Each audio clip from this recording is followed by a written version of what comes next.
ces femmes ont dépassé le cadre domestique qui leur sera réservé au lendemain de l'indépendance et ont porté la contradiction à un autre niveau puisqu'elles se sont servies d'armes et de bombes pour combattre la caste coloniale. Comme nous avons un sociologue parmi nous ce soir, Kamal Bouguessa pour ne pas le désigner, il serait intéressant, par exemple, qu'il nous situe un petit peu ce rôle dans un contexte qu'il connaît très bien, à savoir le constantinois. Un constantinois où, justement, notre invité de marque ce soir, la Moudjahida Khadija Belgambour, avait donc milité. Kamel Bouguessa. La lutte armée, c'est la période 54-62. Donc c'est la dernière étape de la période coloniale qui a abouti en 1962 à l'indépendance du mouvement du national. Pays. C'est une période très complexe, c'est une période très intense, c'est une période très violente et c'est une période où l'Algérie a connu, au niveau de ses structures sociales, familiales et bien sûr économiques, un éclatement sans précédent. La famille éclate, les terres en grande majorité ont été prises par la colonisation, le pays qui était à majorité rurale est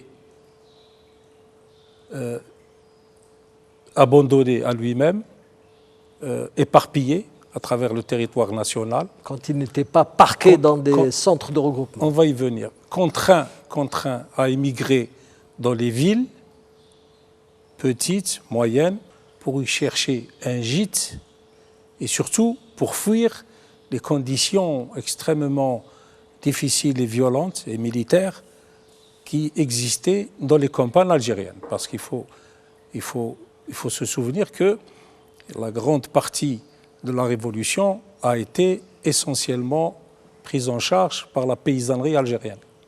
Par la paysannerie algérienne, surtout depuis les périodes de 54, les premières années jusqu'aux années 60, c'est-à-dire jusqu'à la deuxième grosse étape appuyée par le général de Gaulle avec les grandes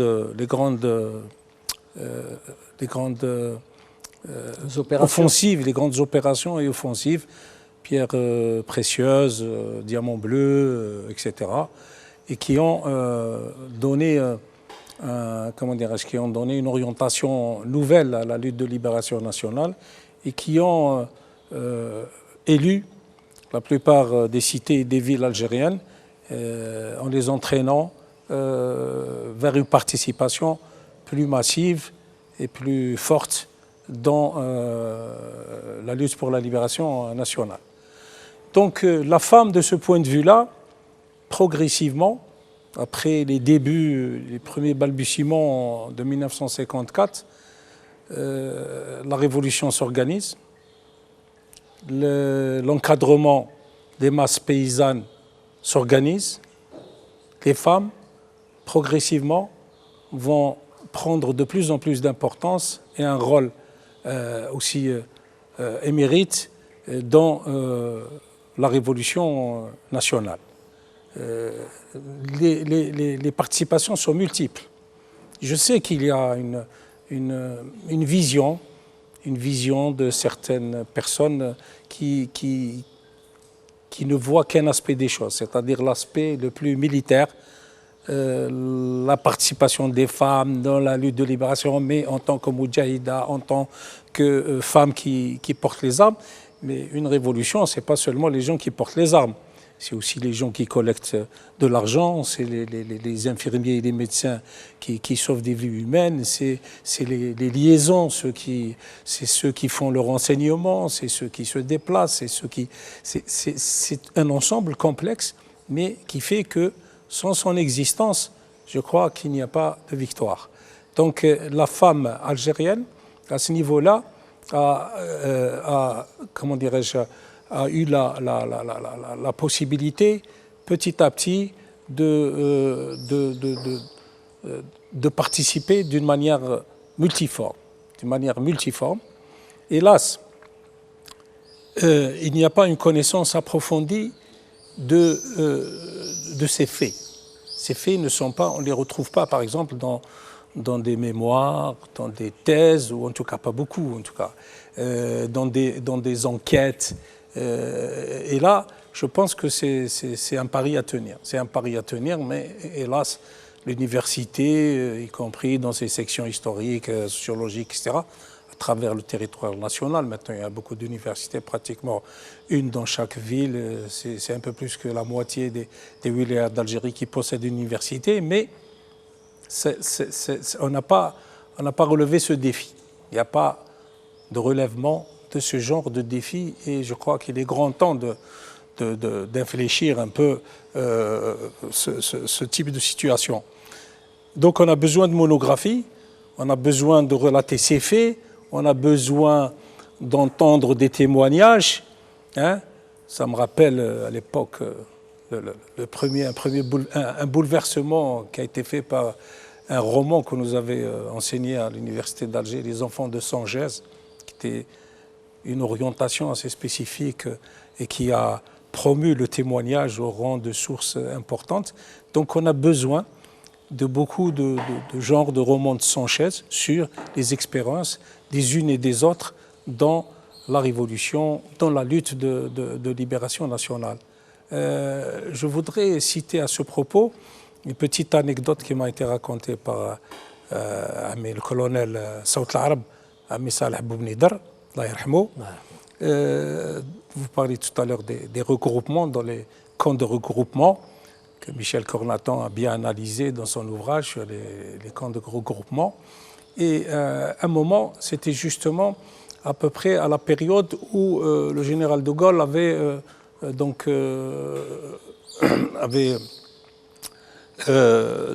décidé des grandes offensives qui ont coûté très cher à l'armée de libération nationale en Algérie, donc à partir des années 60. Alors, dans les camps de regroupement, puisque la wilaya 2 est à l'honneur, on va citer quelques faits, et j'espère qu'on aura l'occasion de voir des étudiants travailler sur les wilayas durant la période révolutionnaire. Donc, ils étaient, les Djounoud, selon la version du colonel Saout al-Arab, avaient l'habitude de faire plus de 20 km par jour. Il leur fallait une grande mobilité pour échapper aux services de renseignement et à l'aviation et aux militaires français. Et ils arrivaient des fois à pousser par le besoin de se déplacer, de se cacher, etc. Ils arrivaient, me disait-il, jusqu'à 40 km par jour. C'était peut-être pas tous les jours, mais en tout cas, c'était une possibilité. Ils le faisaient. Ils arrivaient à les faire, ça demande un effort physique important, etc.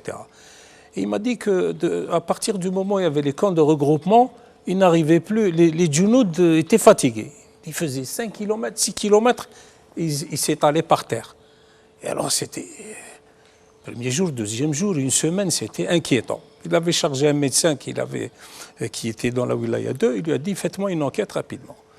Le médecin, il a commencé son enquête, etc. Et finalement, il a découvert le poteau rose. Alors, dans les camps de regroupement, ils avaient regroupé les populations et c'était eux qui alimentaient les Djounoud de l'ALN, hommes ou femmes.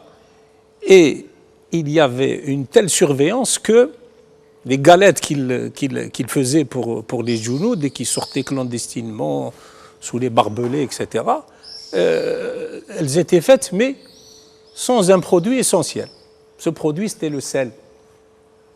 La quantité de sel, il ne la donnait plus aux familles qui étaient dans les camps de regroupement, et ça fait que l'absence de sel dans le corps humain donc, entraînait une très grande fatigue, et cette fatigue-là empêchait les Djounoud, effectivement, puisqu'ils s'alimentaient par des galettes qui étaient faites dans les camps de regroupement.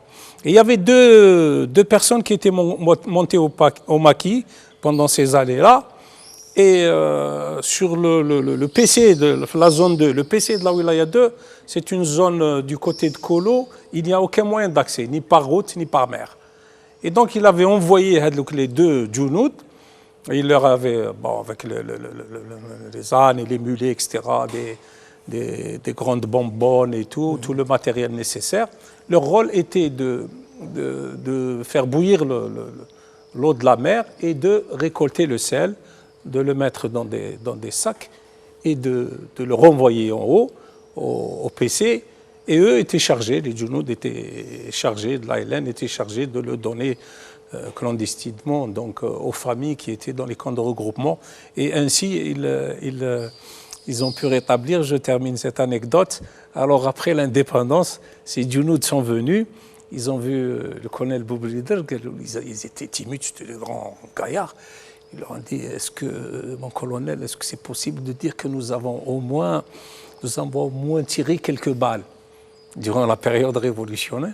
Et alors ils faisaient ce commentaire qu'ils ne savaient pas, ces moudjahids, qu'ils avaient sauvé des centaines et des centaines de Junud par cette action de récolter le sel. Comme quoi qu'une révolution, ce n'est pas aussi les balles ou les coups de mitraillette. Merci Kamal. Alors là, je m'adresse aux chercheurs que